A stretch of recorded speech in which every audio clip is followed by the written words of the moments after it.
maminsan ket kwa agpan panunutak ket kunak ti panunot ko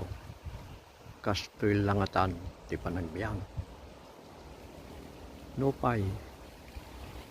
agpayso nga narigat ti panagbiag ngem daytoy nga kasasaad ko tagdama ragsakek ta saan met nga nasao nga panagrigrigat ti panagtrabaho nupay narigat tagtrabaho ngem patas lang nga kunada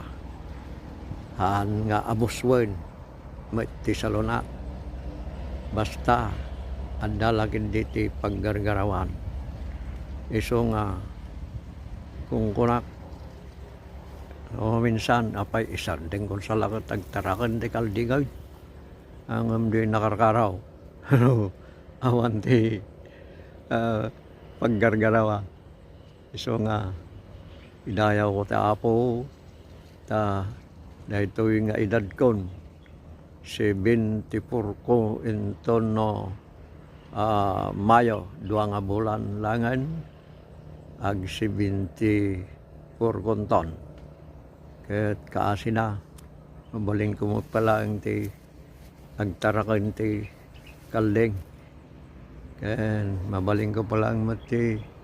aggarden so nga tidko kini Apo Dios ti panangidayaw panangitanaw ta iso ti mangmangtag ti salunat ka mga anak mo't pala ang ti mamindwa ti mamitlo ti may sangal daw ken agmerinda mo't ti mamindwa bigat ken malang